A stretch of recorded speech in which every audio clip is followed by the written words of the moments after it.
DCM ಆಗಿ CM ತಂದೆಯ ಕ್ಷಮೆ ಕೇಳಬೇಕಿತ್ತು. ಆರ್ ಅಶೋಕ್ ಅವರು ಹೇಳ್ತಾರೆ, ಖಂಡಿತ ಇಡೀ ಸರ್ಕಾರ ಆ ತಂದೆ ಕ್ಷಮೆ ಕೇಳಬೇಕು. ಈಗಲೂ ಆ ತಂದೆ ಕ್ಷಮೆ ಕೇಳಲಿ.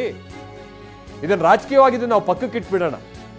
ನೀವು ಒಂದು ಜಸ್ಟ್ ಇಮ್ಯಾಜಿನ್ ಮಾಡ್ಕೊಳ್ಳಿ, ಮನೇಲಿ ಒಂದು ಡೆತ್ ಆಗಿರುತ್ತೆ, ಆಂಬುಲೆನ್ಸ್ ಇಂದ ಹಿಡಿದು UDR ಇಂದ ಹಿಡಿದು ಕೊನೆಗೆ ಡೆತ್ ಸರ್ಟಿಫಿಕೇಟ್ ಪಡಿಬೇಕು ಅಂತ ಅಂದ್ರು ಹಿಂಗ್ ಲಂಚ ಲಂಚ ಲಂಚ ಅಂತ ಕೊಡ್ತಾ ಹೋದ್ರೆ ಪಾಪ ಅವ್ರ ಹತ್ರ ದುಡ್ಡಿತ್ತು ಬಿಡಿ, ಅದೇನು ಸಮಸ್ಯೆ ಅಲ್ಲ. ಎಷ್ಟೇ ದುಡ್ಡಿರ್ಲಿ, ಈ ಹೆಣದ ಮೇಲೆ ದುಡ್ಡು ಈ ರೀತಿಯಾಗಿ ಮಾಡ್ತಾರೆ ಅಂತ ಅಂದ್ರೆ ಎಂತ ಸಮಾಜದಲ್ಲಿ ನಾವು ಇದೀವಿ ಅನ್ನುವಂಥದ್ದು ಪ್ರಶ್ನೆ. ನಾನು ಕ್ಷಮಾಪಣೆ ಕೇಳ್ತೀನಿ.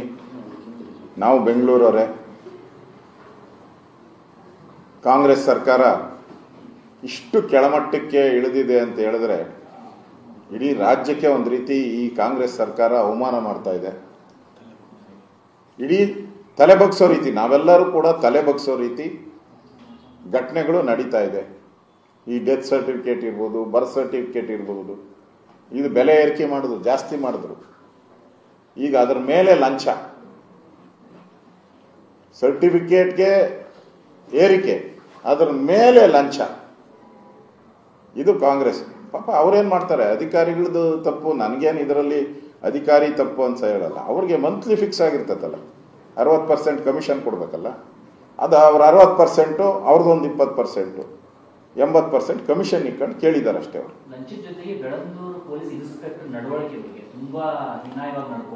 ಪೊಲೀಸ್ ಸ್ಟೇಷನ್ಗಳೆಲ್ಲ ಕಾಂಗ್ರೆಸ್ ಆಫೀಸ್ ಆಗ್ಬಿಟ್ಟಿದೆ. ಅವರೆಲ್ಲ ಕೇಳಿ, ನಾವು ಲಂಚ ಕೊಟ್ಟು ಬಂದಿದ್ದೀರಿ, ಕೋಟಿ ಕೋಟಿ ದುಡ್ಡು ಕೊಟ್ಟು ಬಂದಿದ್ದೀರಿ, ಬಾಯಿ ಮುಚ್ಕೊಂಡು ದುಡ್ಡಿಡು ಅಂತ ಧೈರ್ಯವಾಗಿ ಓಪನ್ ಆಗಿ ಕೇಳ್ತಾ ಇದ್ದಾರೆ. ಎಲ್ಲ ಅಷ್ಟೇ, ಇಡೀ ರಾಜ್ಯದಲ್ಲಿ ನೀವು ಎಲ್ಲೇ ಹೋದ್ರೂ ಕೇಳ್ತಾರೆ, ನಾವು ದುಡ್ಡು ಕೊಟ್ಟು ಬಂದಿದ್ದೀರಿ, ನೀವು ದುಡ್ಡು ಕೊಡಿ.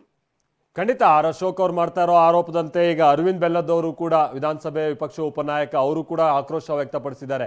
ಸರ್ಕಾರ ಕ್ಷಮೆ ಕೇಳಬೇಕು ಅಂತ. ಸರ್ಕಾರ ಅಲ್ಲ, ನೀವುಗಳು ಕ್ಷಮೆ ಕೇಳಬೇಕು. ಇಡೀ ವ್ಯವಸ್ಥೆ ಇದರಲ್ಲಿ ಪಾಲ್ದಾರಿಕೆಯನ್ನು ಹೊಂದಿದೆ. ಇವ್ರು ಎಲ್ಲ ಸಾಚನ ಹಂಗಂದ್ರೆ ಇವ್ರು ಎದೆ ಮುಟ್ಕೊಂಡು ಹೇಳ್ಬಿಡ್ಲಿ, ಇವ್ರ ಸರ್ಕಾರ ಇದ್ದಂಥ ಸಂದರ್ಭದಲ್ಲಿ ₹1 ಲಂಚ ತಗೊಂಡ್ಲ ಎಲ್ಲ ಪೊಲೀಸರು ಅಂತ.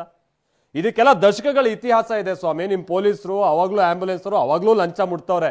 ಅದ್ರ ಪರ್ಸೆಂಟೇಜ್ ಹೆಚ್ಚಾಗಿರ್ಬೋದು ಅಷ್ಟೇ ಈಗ. ಹಂಗಾಗಿ ಎಲ್ರು ಯಾರು ಇಲ್ಲಿ ಸಾಚ ಅಲ್ಲ. ನೀವುಗಳು ಕೂಡ ಈ ವ್ಯವಸ್ಥೆ ಭಾಗ ಆಗಿರೋ ಕಾರಣಕ್ಕಾಗಿ ನಾವು ಎಲ್ರೂ ಕ್ಷಮೆ ಕೇಳಬೇಕಿದೆ, ಆ ತಂದೆ ಕ್ಷಮೆ. ಅರವಿಂದ್ ಬೆಲ್ಲದ್ ಕೂಡ ಇದೇ ವಿಚಾರವನ್ನ ಪ್ರಸ್ತಾಪ ಮಾಡಿದ್ದಾರೆ. ಬನ್ನಿ ಏನ್ ಹೇಳಿದ್ದಾರೆ ಅಥವಾ ಏನ್ ಟ್ವೀಟ್ ಮಾಡಿದ್ದಾರೆ ಅನ್ನೋದನ್ನ ನಾವು ತೋರಿಸ್ತಾ ಇದ್ದೀವಿ.